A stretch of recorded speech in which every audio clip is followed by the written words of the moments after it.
twasembayo okwogerako naawe ng'oli ku nsonga z'okuwandiisa Federation ya Kenzo n'ogamba ogenda nnoonyereza otubuulire biki ebyafaayo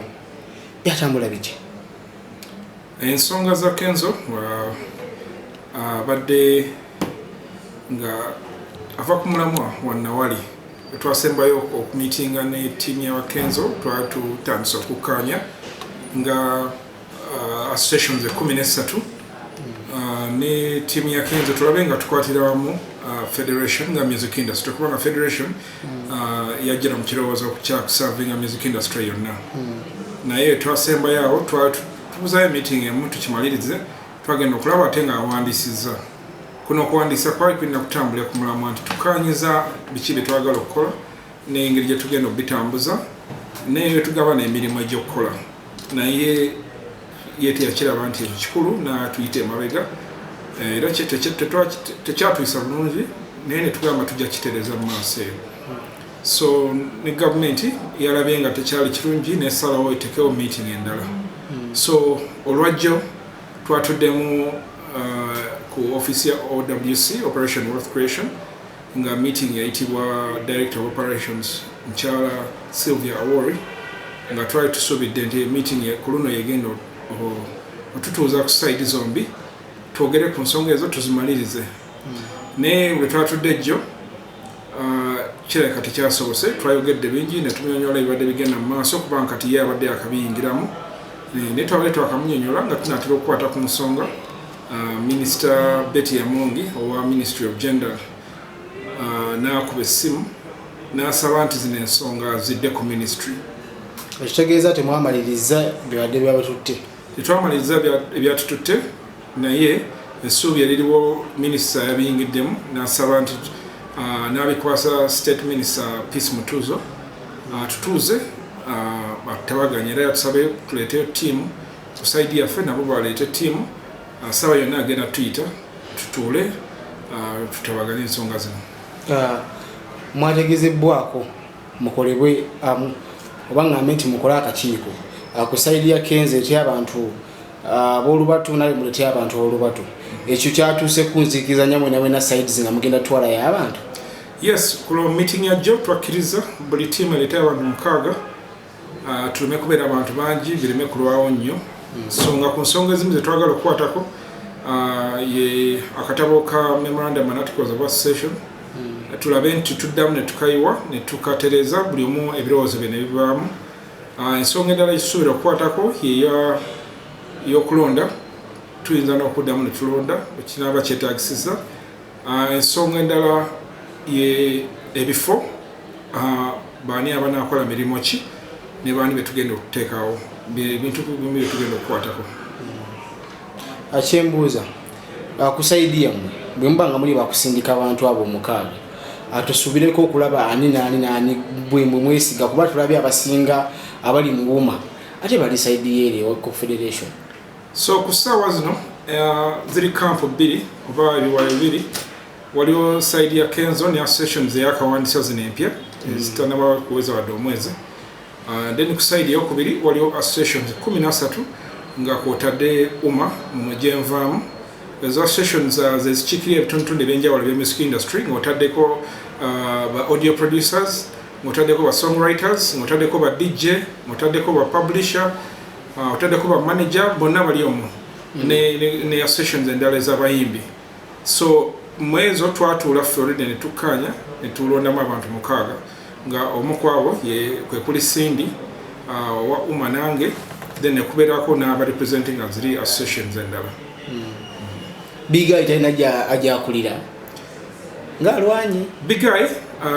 ali ku side ya Wuma naye kweyo team egenda okunegotiating ataliiko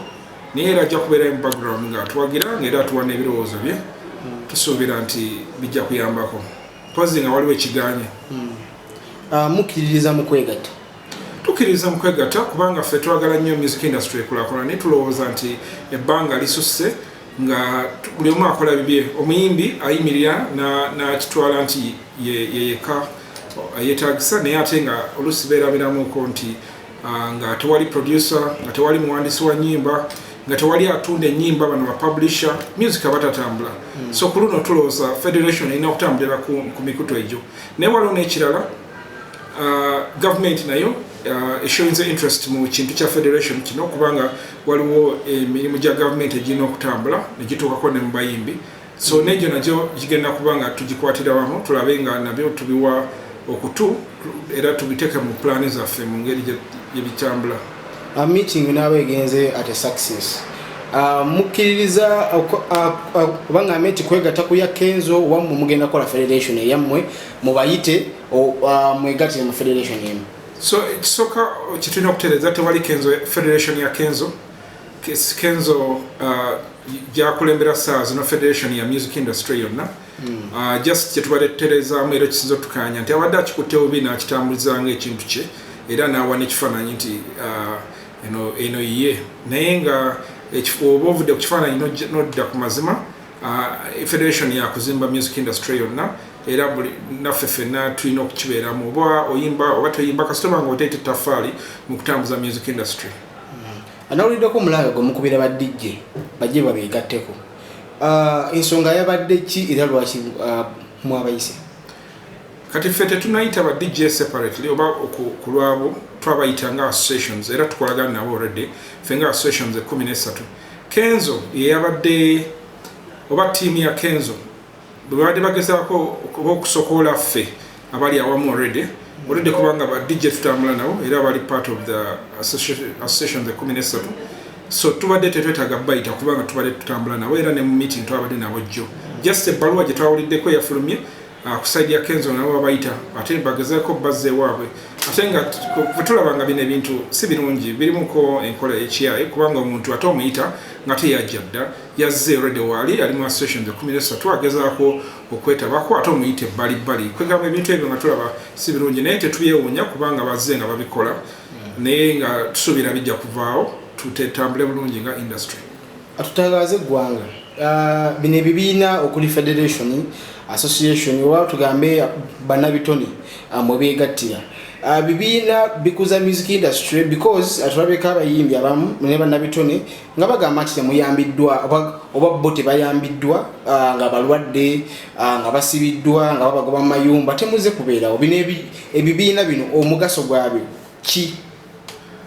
Ebibiina bino omugaso gwabyo kukuza industry omuyimbi kyakolamu sente kyongere okuvaamu sente yerabirire. Ebibiina bino si byebirina okulabirira omuyimbi nti woolwala be bakujjanjaba kino si kitongole si mukozi tobeera mukozi wa association oba federation obeera memba nga yeeyambako ku bintu byetasobola kukola nga kinoomu association egitambuza associations enkati nga UMA tugezaako okuteekawo nga health insurance programs already twateekawo funeral insurance programs nti omuyimbi waafa nga yasasula membership aba asobola okufuna obuyambi ne bamukolako naye kati ne health insurance program ebeerawo era gwe oba ogisasulira kyetugezaako okukola nti emirimu gy'omuyimbi gibe nga givaamu ssente gwe weerabirire tetwagala kuteekawo mbeera nti omuyimbi abeerawo ng'asabiriza ekyo ekintu tetukikiririzaamu era tetwagala kibeerewo ekityo. So mubufunze balina okuba okwegattira wamu kino ekibiina kireeta ddoboozi wabula tekiriiwo kuyirawo omuntu mubiri mu personal issues. Kino ekibiina oba ebibiina byonna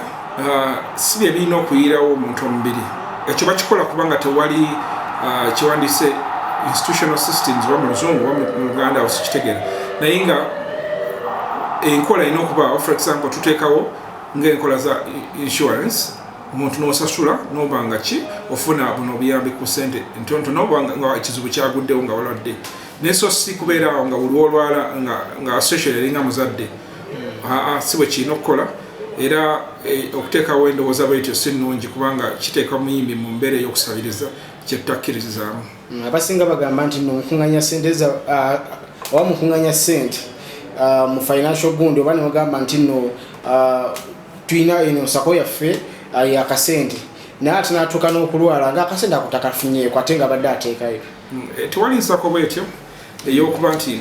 ya bulwadde era we tubeera ne partnership yonna ku kwata ku lwadde okufa biki byonna tuteekawo company ng'omuntu asasula direct mu company kati nga UMA ina funeral insurance program nga yakola partnership ne Uganda Funeral Services wobanga oyagala bakoleko bomuntu weyina bamukoleko tosasula UMA ezo sente osasula direct mu Uganda Funeral Services era ng'ofuna ekizibu bo wennyini ffe mulimu gwaffe kubakoonako tugamba no member waffe yasasula essaawa zino ali mu bwetaavu mumukoleko bamukolako naye nga si kujja kusabiriza oba osasula eri direct weba health insurance oba bino ebya okulwala insure y'okulwala tuba tukola partnership n'ekitongole nga osasula bo direct tewali ssente ya muntu era zino eza sako zibeera za kwezimba era nga zikola ekyo si za kulwala.